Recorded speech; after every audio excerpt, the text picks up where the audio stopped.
Moscow से 900 kilometre दूर रूस के कजान शहर में ब्रिक्स सम्मेलन का आयोजन किया गया है। आज दोपहर प्रधानमंत्री नरेंद्र मोदी कजान पहुंचे, जहां उनका जोरदार स्वागत किया गया। अब से कुछ देर में प्रधानमंत्री नरेंद्र मोदी और रूस के राष्ट्रपति व्लादिमीर पुतिन की द्विपक्षीय मुलाकात होने वाली है। प्रधानमंत्री मोदी कह चुके हैं कि रूस गेन और पेन दोनों में ही भारत का साथ निभाता रहा है। वहीं ब्रिक्स सम्मेलन से पहले भारत चीन को लेकर बड़ी खबर आई। विदेश सचिव ने बताया कि दोनों देशों के बीच मई 2020 में गलवान में हुई झड़प के बाद कई दौर की बातचीत के बाद समझौता हो गया है। इस समझौते की पुष्टि आज चीन की तरफ से भी कर दी गई। इसके तहत अब पूर्वी लद्दाख में तनाव और सेना की तैनाती दोनों को कम करने में मदद मिलेगी। इस बदले माहौल में क्या ब्रिक्स के दौरान प्रधानमंत्री नरेंद्र मोदी और चीन के राष्ट्रपति शी जिनपिंग के बीच मुलाकात हो सकती है? ये बड़ा सवाल है जिसका जवाब अब तक दोनों ही पक्षों ने नहीं दिया है।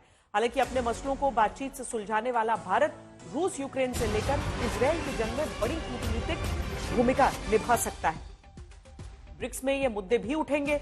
इन तमाम मुद्दों पर बात करने के लिए हमारे साथ खास मेहमान भी जुड़ेंगे, लेकिन सबसे पहले हम आपको लिए चलते हैं सीधा रूस, जहां से मेरे सहयोगी गौरव सावंत मेरे साथ इस समय जुड़ रहे हैं।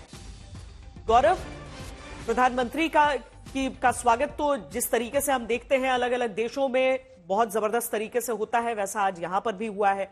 भारतीय समुदाय के लोग रहते हैं, वो खास करके वो तो स्वागत करते हैं, लेकिन यहां पर रूस में भी हिंदी के साथ उनका स्वागत किया गया। ये तस्वीरें भी हम अपने दर्शकों को दिखा रहे हैं ब्रिक्स सम्मेलन के लिए पहुंचने की प्रधानमंत्री की। वहां पर वो कक्ष भी दिखा रहे हैं गौरव, जहां पर रूस का झंडा और भारत का तिरंगा इस समय लगा है, यानी कि यहीं पर द्विपक्षीय बातचीत राष्ट्रपति पुतिन से प्रधानमंत्री मोदी की होगी। क्या उम्मीदें आज हम कर सकते हैं और आज का जो कार्यक्रम विस्तृत है प्रधानमंत्री का, वो क्या है?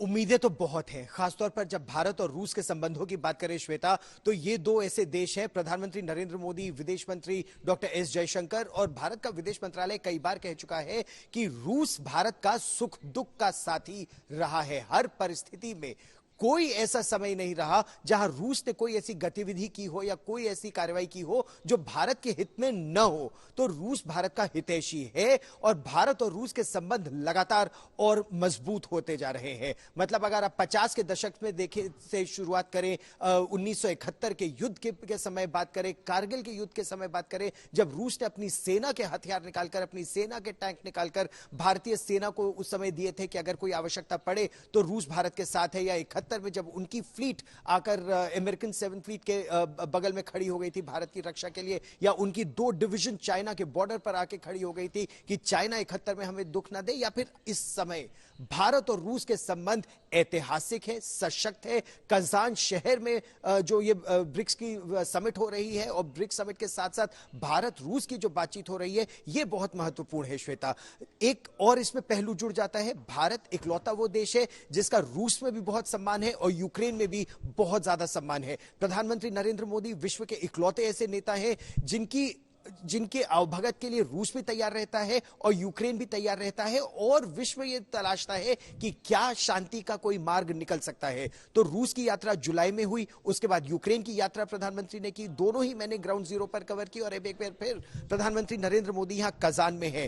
तो यूक्रेन के राष्ट्रपति के साथ क्या बातचीत हुई वो केवल प्रधानमंत्री नरेंद्र मोदी और यूक्रेन के राष्ट्रपति को मालूम है। अब वही चर्चा वो रूस के राष्ट्रपति के साथ करेंगे। क्या शांति का कोई मार्ग निकल सकता है, और उसमें अमेरिका के चुनावों की और उसके जो नतीजों की भूमिका रहेगी वो बहुत ही महत्वपूर्ण रहेगी, क्योंकि उससे भी ये निर्धारित होगा कि यूक्रेन को किस तरह के हथियार नवंबर के बाद या अगले साल जनवरी के बाद मिलते हैं या नहीं मिलते हैं। रक्षा के क्षेत्र में, ऊर्जा के क्षेत्र में भारत एक विकासशील देश है जिसको ऊर्जा की बहुत ज्यादा आवश्यकता है।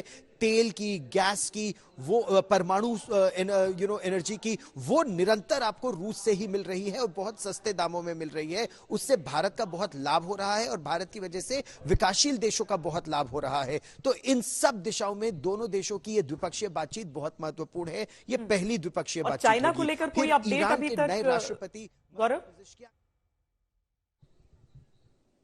वो भी बातचीत होगी, ऐसा सूत्र बता रहे हैं। दोनों ही देश ये काम कर रहे हैं कि आज होगा या कल होगा। गौरव, हम साथ में दर्शकों को ये भी बता दें कि ये सीधी तस्वीरें आ रही हैं जहां पर आप भारत के प्रतिनिधिमंडल, जहां पर प्रधानमंत्री नरेंद्र मोदी मेज की एक और आपको दिख रहे हैं, दूसरी तरफ रूस के राष्ट्रपति व्लादिमीर पुतिन अपने पूरे प्रतिनिधिमंडल के साथ आपको दिख रहे हैं। अनुवादक भी दोनों हिस्सों में आपको बैठे हुए दिख रहे हैं। अब जब इस तरह की कोई मुलाकात होती है तो उसके मायने बड़े हो जाते हैं। यहाँ ब्रिक्स सम्मेलन है, लेकिन इसके साथ साथ बायलैटरल्स भी होने हैं। हमारे साथ दो खास मेहमान भी इस समय जुड़े हुए हैं। ब्रह्मा चलानी जी, जो कि स्ट्रेटेजिक अफेयर्स एक्सपर्ट हैं, पूर्व एडवाइजर भारत के नेशनल सिक्योरिटी काउंसिल के, और साथ में सुशांत सरीन जी, जो कि सीनियर फेलो ORF और स्ट्रेटेजिक अफेयर्स एक्सपर्ट। ब्रह्मा चलानी जी, आपसे पहले हम समझना चाहते हैं, राजनीतिक परिवेश में बहुत अलग दृष्टि से इसे देखा जा सकता है, लेकिन जब भारत रूस के राष्ट्रपति से मुलाकात करता है और एक ही साल के भीतर भारत रूस भी प्रधानमंत्री जा चुके हैं, यूक्रेन भी जा चुके हैं, और पूरी दुनिया एक उम्मीद के साथ देखती है कि यहां पर जो अशांति है, यहां पर जो युद्ध है, उसका शायद समाधान इन मुलाकातों से निकल सके, तो क्या इस हिसाब से इसे देखना अतिशयोक्ति होगा, गलत होगा, बहुत बढ़ा चढ़ा कर कहने की बात होगी, या वाकई भारत आज विश्व में यह हैसियत रखता है कि ऐसी एक भूमिका निभा रहा है? यूक्रेन की शांति वॉशिंगटन के थ्रू निकलती है, उसका रास्ता। और इस समय वॉशिंगटन शांति नहीं चाहता, सीजफायर नहीं चाहता यूक्रेन में, तो भारत का जो मीडिएटरी रोल है इस समय काफ़ी लिमिटेड है। मोदी जी गए थे यूक्रेन और पहले भी गए हैं मॉस्को। अब तो ये ब्रिक्स का समिट है और जो फोकस है वो ब्रिक्स के समिट पर ही है। उसके अलावा जो बायलैटरल मीटिंग होगी मोदी और शी जिनपिंग के बीच में ही, और मोदी और कई और नेताओं के बीच, मोदी और पुतिन के बीच, उस मीटिंग में मोदी और पुतिन के बीच में यूक्रेन का जो युद्ध है उसके बारे में चर्चा जरूर होने वाली है। मगर इस समय सभी लोगों की आंखें, जो इलेक्शन होने वाला है अमेरिका में कुछ दिनों में, उसका क्या आउटकम होगा वो बड़ा इंपॉर्टेंट रहेगा शांति के लिए यूक्रेन में। क्या जो नए राष्ट्रपति बनेंगे अमेरिका के, वो सीजफायर के पक्ष में होंगे या नहीं होंगे, उस बेसिस पर भारत का मिलिट्री रोल बढ़ सकता है या खत्म भी हो सकता है। सुशांत सरीन जी, एक तरफ हम देखते हैं जो कुछ जो पश्चिमी हिस्से में दुनिया के हो रहा है, जहां पर हम देखते हैं कनाडा इतना आक्रामक हो जाता है कि बेवजह ही दो देशों के एक पुराने संबंध को किस तरीके से तार-तार कर दिया गया, वो भी है। लेकिन उस सब के बीच अमेरिका जो रह रहकर अपना बिग ब्रदर की भूमिका निभाने की कोशिश करता है। निज्जर की हत्या की बात ऐसे होती है जहां पर उसकी उन गतिविधियों की बात ही नहीं होती है जिसकी एक पृष्ठभूमि की भी बात हो सकती है। ऐसे में अगर चीन के साथ हम एक परिपक्व रिश्ते को आगे बढ़ाते हैं, या रूस के साथ इस तरीके से भारत के प्रधानमंत्री बैठते हैं, तो परेशानी तो अमेरिका को और भी हो रही होगी। देखिए, अमेरिकन हम लोग बहुत ज्यादा इसका आंकलन कर रहे हैं। पहली बात तो ये है कि भारत और अमेरिका के जो रिश्ते हैं उसमें कड़वाहट आई है ये खालिस्तानी मामले को लेकर के, या जो भारत और कनाडा के बीच में जो एक झगड़ा चल रहा है उसको लेकर के। तो उसमें बेटल अमेरिका जो है एक लिहाज से एक बैलेंसिंग एक्ट भी करने की कोशिश करता है। वो भारत के साथ बिगाड़ना भी नहीं चाहता, और साथ जो उनके रिश्ते हैं उसमें भी बिगाड़ नहीं पैदा करना चाहता, या जो अलायंस है। क्या अमेरिका को भारत के साथ वो अच्छी नजर देखना बिल्कुल नहीं। अमेरिका ये जरूर चाहेगा, और इनफैक्ट सारे पश्चिमी देश ये चाहेंगे कि भारत रूस को बिल्कुल त्याग करके उनके पलड़े में अपना सारा हिस्सा डाल दे, लेकिन वो होगा नहीं। वो शायद उनको भी खबर है, उनको भी पता है। लेकिन हमारी भी ये जरूरत है कि हम ये जो चीन के साथ जो कल एक समझौता हुआ है, ये बहुत छोटे लेवल का, एक बहुत टैक्टिकल लेवल का समझौता है।